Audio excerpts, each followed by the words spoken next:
ఓం శ్రీ ఉమాయే నమ. ఉమా సహస్ర వైశిష్టం దశమ శతకము అష్టత్రింశ స్తవకము శ్లోకము మరియు తాత్పర్యము 1 నుండి 9 వరకు.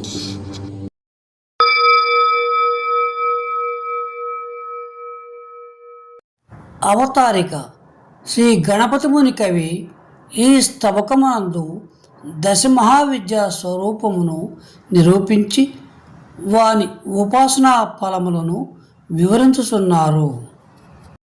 శ్లోకం 1. దురీకృత దుఃఖం నిఖిలం దుర్గాయాస్తదర్హసితం నః రసతస్యాంభో మృద్భ్యాం యథభూల్లేపన మమలం బ్రహ్మాండస్య.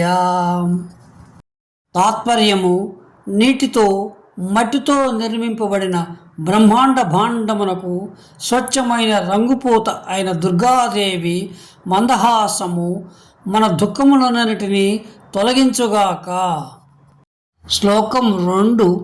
జంతౌ జంతౌ భువి కేలంతి భూతే భూతే నవశిలసంతి దేవే దేవే దివి దీప్యంతి పృథగివ పూర్ణా సంవిజ్జయతి. తాత్పర్యము: భూలోకమునందు ప్రతి జంతువునందును ప్రత్యేకముగా క్రీడించుచు, భూర్లోకమునందు ప్రతి భూతమునందు ప్రత్యేకముగా విలసిల్లుచు, స్వర్గలోకమునందు ప్రతి దేవత యందు ప్రత్యేకముగా జ్వలించుచున్న పూర్ణమైన సంవిత్ చిత్స్వరూపిణి యొక్క శక్తి ఒక్కటే అయి భిన్నమైనది వలె సర్వోత్తమమై విరాజిల్లుచున్నది. శ్లోకం 3. ధర సరోజా ద్విదల సరోజం ద్విదల సరోజా దశశతపత్రం దశశతపత్రాద్దేహం దేహాత్ సకలం విషయం సంవిధ్వజతి. తాత్పర్యము: సంవిత్తు హృదయ పద్మము నుండి ఆజ్ఞాచక్రమునకును, ఆజ్ఞాచక్రము నుండి సహస్రారమునకును, సహస్రారము నుండి దేహమునకును, దేహము నుండి సకల బాహ్య విషయములకును ప్రసరించును. శ్లోకం 4. వహ్నిజ్వాలా సమితిమివైషా సకలం దేహం సంవిత్రాప్త పృథివీ విభూత వ్యపగతి వీర్యా భవతి సధూమా సంసారాయ.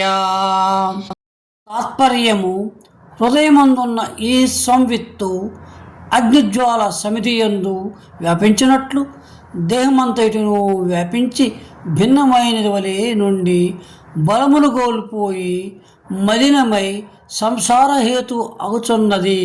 శ్లోకం 5. అత్రానభవ సుఖ దుఃఖానా మత్రాస్కృతనృతా భవతి అత్రైవేదం సకలం భిన్నం ప్రతిభాసేత ప్రజ్ఞాస్కలనే. తాత్పర్యము: సంవిద్రూపము ఈ ప్రజ్ఞ హృదయము నుండి దేహమునందు వ్యాపించుట వలన సుఖదుఖముల అనుభవము కలుగును, అసత్యమైన అహంకారము కలుగును. ఈ ప్రపంచమంతయు భేద సహితమైనది వలె తోచును. శ్లోకం 6. దశశతపత్రాద్విదల సరోజం ద్విదల సరోజాద్దహర సరోజం అవతరత ఈశా ఏషా మేషా తేషామంతర్నిత్యానిష్టా. తాత్పర్యము: పరమేశ్వరియగు ఈ సంవిత్తు చిచ్చక్తి ఏ యోగుల సహస్రారము నుండి ఆజ్ఞాచక్రమునకు, ఆజ్ఞాచక్రము నుండి హృదయ పద్మమునకు దిగునో అట్టి యోగులకు అచంచలమైన అంతర్నిష్ట కలుగును. శ్లోకం 7. అథవా దేహాదావృతస్సన్నన్యతమస్యా మాసు స్థల్యాం ఆధారైస్తే కులకండేవా స్థితధీర్నిత్యాం నిష్టాం లభితే. తాత్పర్యము లేక దేహము నుండి మరలి అంతర్ముఖుడై చెప్పబో స్థలములలో ఏదో ఒక స్థలమునందు గాని మూలాధారమునందున్న కుండలిని నివాసమగు అగ్నికుండమునందు గాని ప్రజ్ఞను నిలుపువాడు అచంచలమైన నిష్టను పొందును. శ్లోకం 8. దశశతపత్రే శక్తిర్లలితా వజ్రవతీ సా ద్విజల సరోజే దహరాంబురే భద్రకాళీ మూలాధారే భైరవ్యాఖ్యా. తాత్పర్యము సహసార పద్మమునందలి మహాశక్తి త్రిపుర సుందరి అనబడును.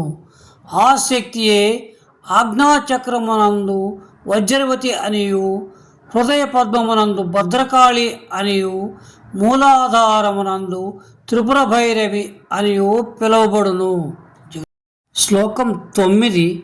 ఖేలతి లలితాత్రవతి స్థానే చిన్న గ్రంథిని రాజత్రైనంద్రీ బద్ధకవాటే భద్రకాళీ తపసాజ్వలతే భైరవ్యాఖ్యా. తాత్పర్యము అమృతమును వర్షించు సహస్రారమునందు త్రిపుర సుందరి క్రీడించును. ఛేదింపబడిన గ్రంథికల ఆజ్ఞాచక్రమునందు వజ్రవైరోచిని విరాజిల్లును. మూయబడిన హృదయ పద్మమునందు భద్రకాళి ఉండును. తపస్సుతో ప్రజ్వలించిన మూలాధార కుండలమునందు త్రిపుర భైరవి దీపించుచుండును. ఇది దశమ శతకము 38వ శ్లోకము మరియు తాత్పర్యము 1 నుండి 9 వరకు. సశేషం. శుభం భూయాత్.